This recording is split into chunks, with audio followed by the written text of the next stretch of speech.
इंस्टाग्रामवर हजारोंच्या संख्येने फॉलोअर्स असलेल्या आणि स्वतःला क्वीन रील स्टार म्हणून मिरवणाऱ्या एका 19 वर्षीय तरुणीला पोलिसांनी कॉपर वायर चोरीच्या गंभीर आरोपाखाली अटक केली आहे. आरोपी युवतीची ओळख प्रिया जितेंद्र कांबळे अशी पटली असून ती इंस्टाग्रामवर सक्रिय होती. तिचे तब्बल 32,000हून अधिक फॉलोअर्स होते. आपल्या रील्सच्या माध्यमातून तिने सोशल मीडियावर प्रसिद्धी मिळवली होती. मात्र तिच्या अटकेची बातमी समोर आल्यानंतर सोशल मीडियावर तिचे फॉलोअर्स असणारे लोक पुरते हादरून गेले आहेत.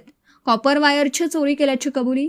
या कारवाईबाबत सविस्तर माहिती देताना पोलीस अधिकाऱ्यांनी सांगितलं की स्थानिक गुन्हे शाखेच्या पथकाला एका युवतीद्वारे निर्माणाधीन साईटवरून कॉपर वायरची चोरी केली जात असल्याची गुप्त माहिती मिळाली होती.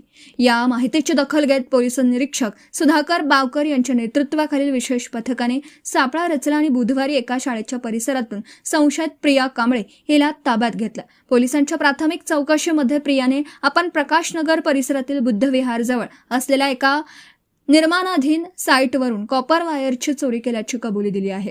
चोरलेल्या या तारा ती स्थानिक भंगारच्या दुकानात विकत असे आणि त्यातून मिळालेले पैसे आपल्या चैनीसाठी वापरत होती असं तपासात समोर आले आहे.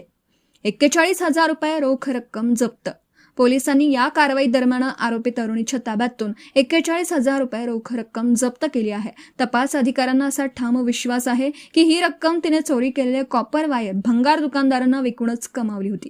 या प्रकरणाच्या संदर्भात MIDC पोलीस ठाण्यात यापूर्वीच कॉपर वायर चोरीचा गुन्हा दाखल झालेला होता.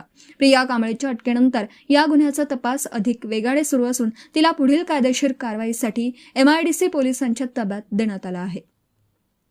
सोशल मीडियावरील ग्लॅमरस आयुष्याचा चेहरा असलेल्या या तरुणीचं नाव अशा गुन्हेगारी प्रकरणात आल्याने सर्वत्र आश्चर्य व्यक्त केले जात आहे. सोशल मीडियावर लोकप्रियता मिळवणारी एक तरुणी अशा प्रकारे गुन्हेगारी मार्गाला का लागली हे आता तपासांती स्पष्ट होईल.